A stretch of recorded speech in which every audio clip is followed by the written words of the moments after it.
moi, personnellement, je me suis toujours assise sur un banc, voilà, parce que je travaillais bien à l'école. Et puis, j'avais une cousine où son père avait fabriqué un banc. Et donc, du coup, moi, je m'asseyais toujours là. Mais je voyais les autres s'asseoir par terre. Et c'est quelque chose qui me cœurait beaucoup. Mais ton histoire est tellement touchante.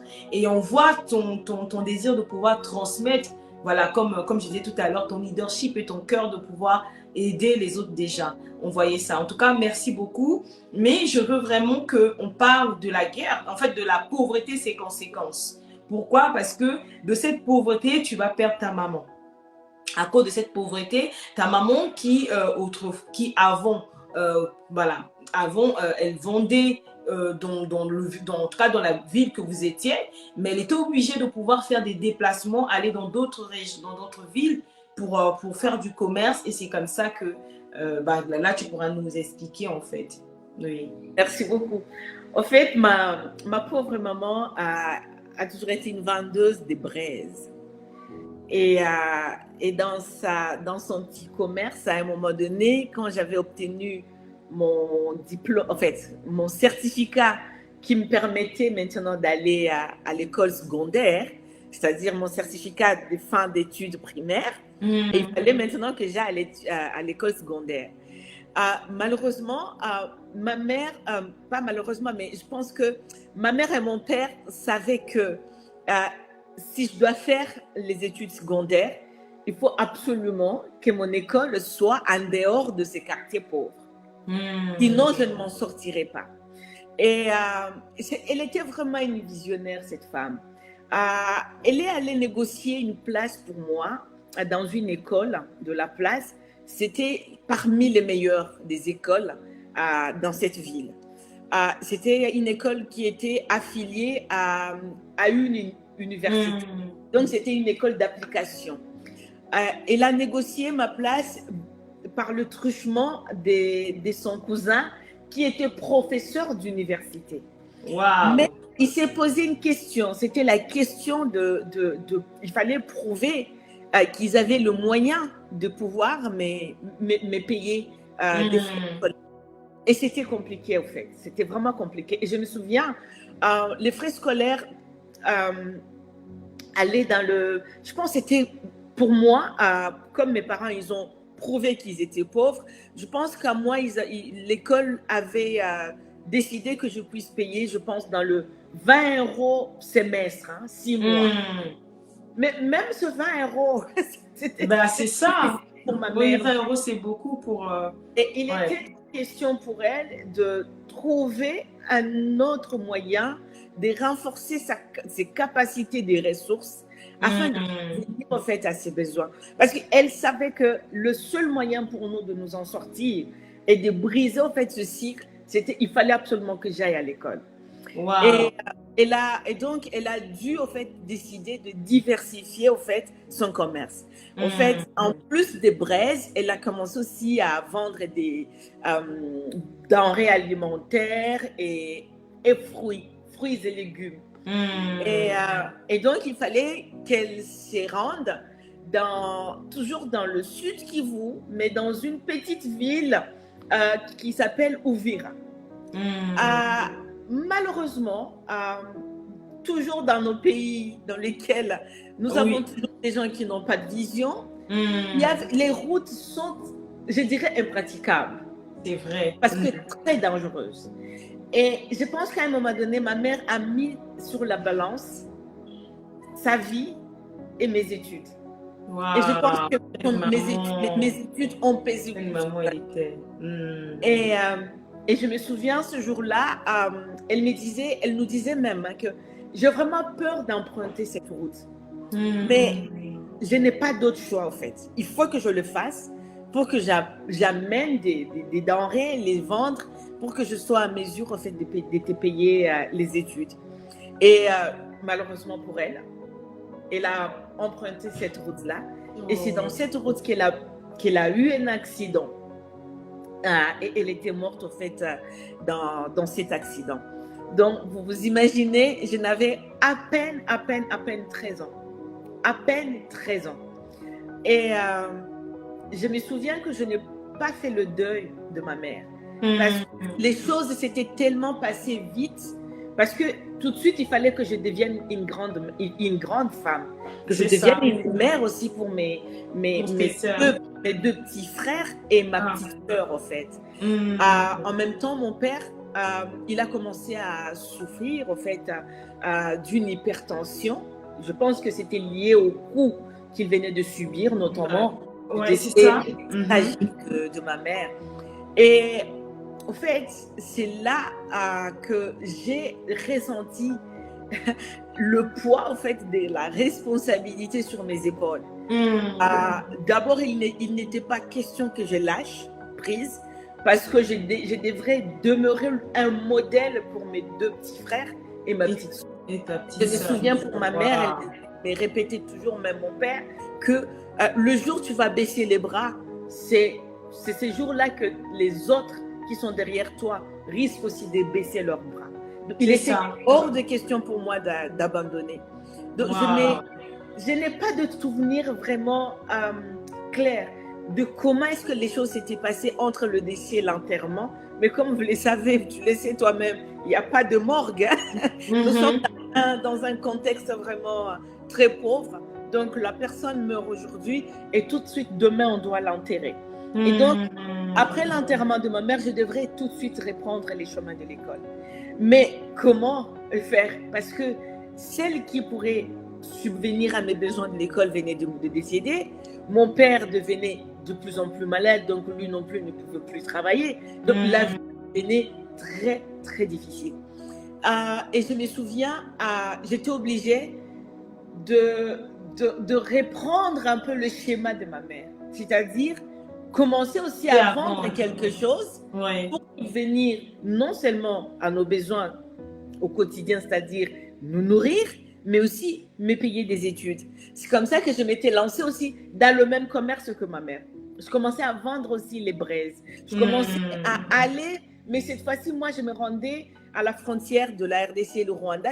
Parfois, je pouvais même franchir la frontière pour aller prendre, en fait, acheter des goyaves que je transportais sur ma tête. Et je parcourais parfois 40 kilomètres à pied.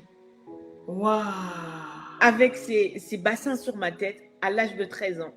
À l'âge de 13 ans. Donc, en fait, c'est ce que je disais là. Ce que je disais tout à l'heure quand je parlais de la guerre et ses conséquences. Donc, dans ces conséquences, donc, il va y avoir le décès de ta mère. Et donc, le décès de ta mère va entraîner des soucis de santé à ton père. Parce que c'est deux personnes qui s'aiment. Et la femme, elle est vraiment un pilier. On voit ta mère déjà. Comment est-ce qu'elle était un pilier? Elle qui va aller se déplacer pour trouver, en tout cas, les moyens pour payer tes études. Donc, ton père, il se trouve là sans son pilier, son aide, sans celle qui fait sa force, en fait, la force de toute une famille. Donc, ton père va devenir malade, précisément, il va commencer à souffrir de la tension. Et donc, toi, du coup, tu remplaces plus ou moins ta mère pour pouvoir prendre soin de tes deux petits frères et de ta petite sœur. Donc, tu vas commencer à reprendre, en tout cas, comme tu le dis, le schéma de ta mère, la vente des braises. Ici, c'est du charbon. Hein? Oui, pour des personnes qui ne savent pas, donc du charbon. Et donc, du coup, tu vas commencer à vendre aussi des fruits et, comme tu le dis, faire 40 km à pied. Parfois, je avec des fruits sur ta tête. Exact. Waouh, quelle femme, quelle jeune fille. Vraiment, c'est... Donc là, c'est ce qu'on vient de voir dans ton histoire. On vient de voir cela. Et comme cela ne va pas s'arrêter parce que là, tu es en train de vendre. En même temps, tu dois aller à l'école. Tu dois t'occuper de tes deux frères et de ta petite soeur et de ton père ici, quelque part. Si tu fais... Je sais ce que c'est parce que également nous au pays, au Congo, quand il y a eu la guerre civile au Congo, c'était en 90. Bon, voilà, j'avais 13 ans. J'avais en 97, j'avais 13 ans. Et en fait, je me vois, mais à chaque fois, toi, tu vas encore... En fait, ta situation, elle est plus délicate que la mienne parce que, bon, voilà, je ne vais pas rentrer dans les détails parce qu'on va manquer de temps. C'est toi notre invité. Mais je te comprends et je pense que la plupart des femmes qui sont connectées sont en train de te comprendre. Donc, dans les commentaires, marquez bien la guerre et ses conséquences et commencez à énumérer. Si vous aussi, vous vous avez traversé plus ou moins la même situation que Evelyne. Marquez cela, c'est important. Nous devons faire savoir cela au monde. Les gens doivent savoir la souffrance qui se passe dans certains coins du monde, de la planète, de la Terre en tout cas. Donc, marquez dans les commentaires ce qui vous touche en fait dans son histoire en parlant de la pauvreté et ses conséquences. D'accord? Et donc, Evelyne, ça ne s'arrête pas là, comme ce qu'on vient de voir. Il va y avoir la guerre. Eh ben, Comme oui. si on n'avait pas assez. Oui, effectivement, c'est comme s'il n'y en avait pas assez. Dans ces contextes de pauvreté extrême, boum, la guerre éclate. Et je me souviens, quand la guerre avait éclaté, il était question de savoir de comment procéder. Il n'y a pas pire que la guerre. Je pense que quand la guerre a éclaté, c'est en ce moment-là que j'ai pu au fait me dire que je préfère cette pauvreté dans laquelle nous vivions que cette guerre. Dans cette pauvreté, au moins, je pouvais me lever à 4 heures du matin, aller chercher, puiser de l'eau en fait, à la source de mon quartier, et je pouvais retourner à la maison chez moi sans que je ne sois inquiétée par qui que ce soit. Parce que dans cette communauté, aussi pauvre qu'elle était, on vivait dans une communauté dans laquelle on sentait la protection.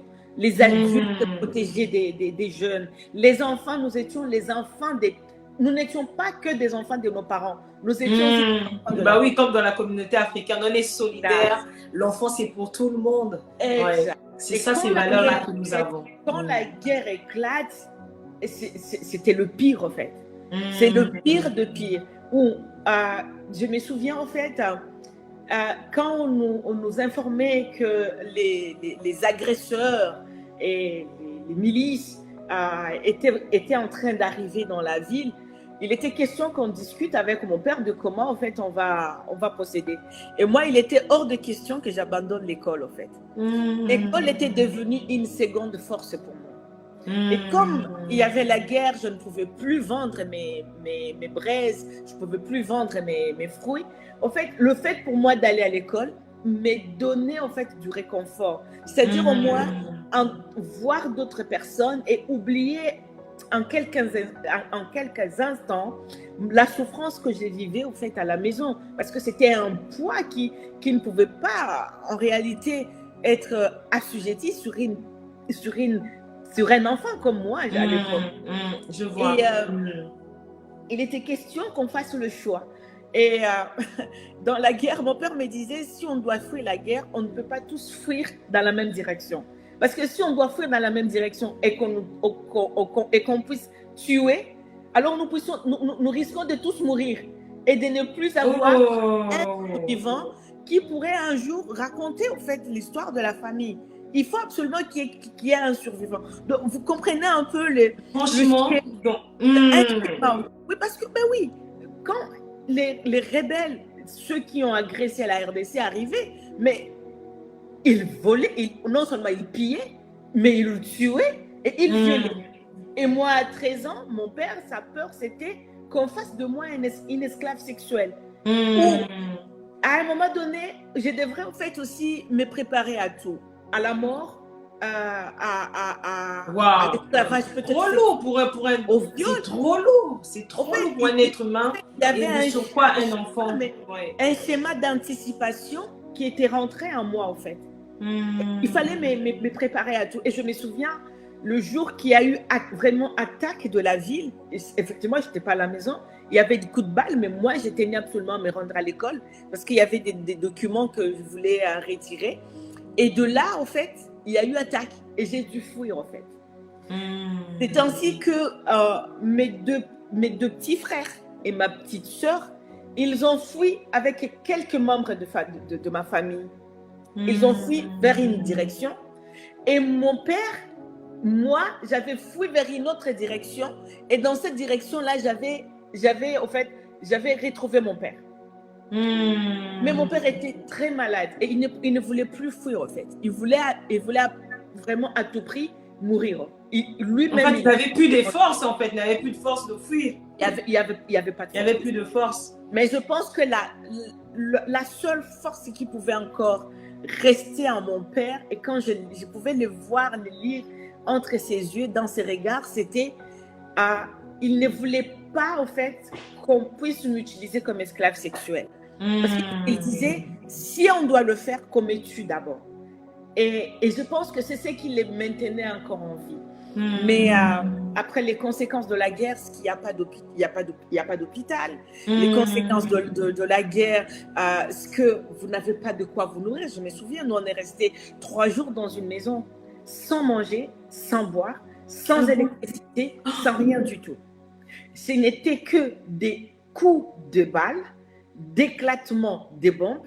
Et je me souviens quand je pouvais regarder au travers des fenêtres de cette maison, que des corps, des êtres humains, des personnes. Parfois, c'était des enfants, des adultes qu'on tuait, parfois à bout portant, d'autres qui, surtout les femmes, les filles qui étaient tuées après avoir été violées.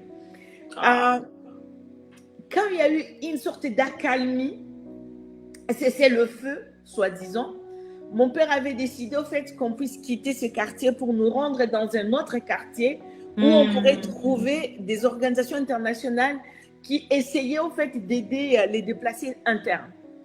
Et donc, on s'est rendu dans ce quartier, mais c'était difficile parce que même en nous y rendant, on était essuyés par des coups de balles. Je ne peux pas vraiment te dire de comment on a pu échapper à tout ça. Et on est arrivé dans ces quartiers-là et je pense que mon père ne pouvait plus. Quelques temps plus tard, mon père est décédé. Oh là là. Donc, je me suis retrouvée seule, avec sur mes épaules, déjà, je ne savais pas où se trouvaient tes 2 frères et 2 petites sœurs. Ma petite sœur, à l'époque, elle n'avait que, je pense, 7 ans. Ils ont dû parcourir plus de 800 km à pied. Non. Dormir dans des parcs. Et je pense qu'il y a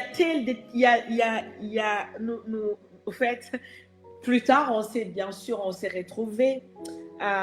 C'était un miracle parce qu'à un moment donné, quand j'étais seule et que je voyais mon père en train de mourir, je me disais, une fois que mon père va mourir, déjà je savais même, il était hors de question pour moi de pouvoir envisager un enterrement parce qu'il n'y a pas d'enterrement dans la guerre. Tu meurs, en fait, ton corps, il est abandonné quelque part, c'est fini. Et je me disais, une fois que je vais abandonner le corps de mon père, moi aussi, je vais me suicider. J'étais un enfant, je savais même, en fait, c'est aujourd'hui que j'ai le mot suicide, en fait. Mais à l'époque, je disais, je vais mettre fin à ma vie. Parce que je n'avais plus d'intérêt de vivre. Oui, puisque ta maman était déjà décédée, tu ne savais pas si tu vas retrouver ta petite sœur et tes 2 frères, et ton père qui va aussi mourir, qu'est-ce qui te reste? En plus, il n'y a pas de vie, en fait.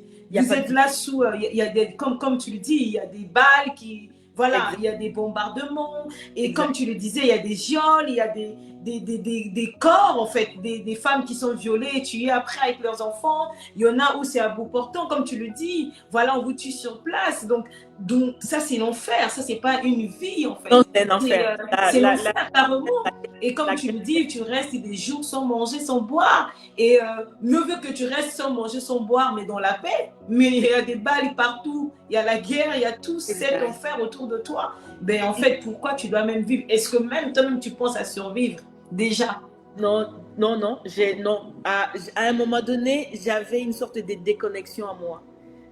Au fait, quand nous fuyions la guerre et que je voyais des filles comme moi qu'on venait de tuer, en fait, on était en train d'enjamber les corps des gens. Et d'autres corps, on voyait surtout les parents, quand on a tué son fils ou sa fille, les parents, la plupart du temps, ils tombaient arrêt cardiaque, en fait. À un moment donné, je disais à mon père qu'il fallait qu'on se prépare au pire. Et c'est psychologique, en fait.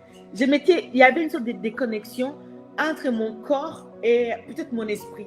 Je disais, tout ce qu'ils peuvent faire à mon corps, ça ne m'intéresse pas. L'essentiel pour moi, je savais que Dieu existait à l'époque. J'étais déjà croyante. Et je savais que le paradis existait. Et je savais que même si je pouvais mourir, quelle que soit la manière dont je vais mourir, la finalité pour moi, ça sera le ciel. Waouh! Il n'y a que ça qui m'est donné encore de l'espoir, en fait. Parce que je m'attendais à ce que ces hommes, ces rebelles, en fait, parce que quand ils tuaient, ils imposaient une telle souffrance aux gens que ça, à un moment, je me préparais au pire, en fait. Je me disais, ils vont faire tout ce qu'ils voudront avec mon corps, mais je sais que mon âme va se reposer quelque part. Wow. Et quand je suis arrivée à ce moment-là, je ne sentais plus la souffrance. Je me souviens qu'on avait marché des kilomètres et des kilomètres sous le soleil, sans manger, sans boire. Je n'avais pas de chaussures. Je n'avais qu'une petite robe sur moi, un pull, et mon petit sac dans lequel il y avait mon cahier et mon petit stylo. Non, tu n'avais pas de chaussures? Non, je n'avais pas de chaussures. Mais comment tu marchais? Comment tu marchais?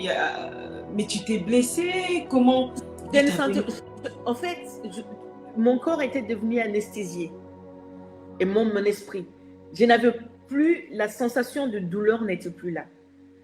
Quand à cet âge, tu vois les corps découpés, des hommes, des femmes, des enfants comme toi, à un moment, tu prépares ton corps aussi à cette éventualité. Comme tu le dis, en fait, tu étais déconnecté, en fait, ton esprit, je n'avais plus déconnecté de ton corps, en fait. Ouais, parce que ce que tu voyais, ce n'était plus humain, en fait. Voilà. Exact. Et surtout, on peut pas exposer une jeune fille qui ne comprend pas encore même la vie à cela, en fait. C'est-à-dire que c'est déjà très difficile pour un adulte, mais à combien plus forte raison pour un enfant qui est censé être protégé. Là, il n'y a plus de protection, tu vois les choses qu'un adulte ne pourra même pas supporter. On voit déjà ton père, on voit les autres parents, voilà. Donc du coup, parce que c'est bien que nous puissions comprendre cela. Parce que nous qui n'avons pas vécu ça, on ne peut pas comprendre. On ne peut pas comprendre ce qu'elle est en train de dire. Voilà. Oui, je me souviens à un moment donné, un soir, on était accueillis dans une famille parce qu'on était en train de fuir, mais il y avait plus en fait, vous n'avez plus d'objectivité. Tout votre être est au fait conditionné par le mouvement de la masse. Quand vous voyez une marée humaine s'est dirigée vers le nord, vous pensez que c'est au nord qu'il y aura le salut. Mais en réalité, ce n'était pas le cas. Parfois, on fouillait et paf, on était tombé dans des embuscades, on tuait les gens. Je ne peux pas dire de comment moi, on arrivait avec mon père, en fait, à esquiver au coup de balle. Voilà, être échappé.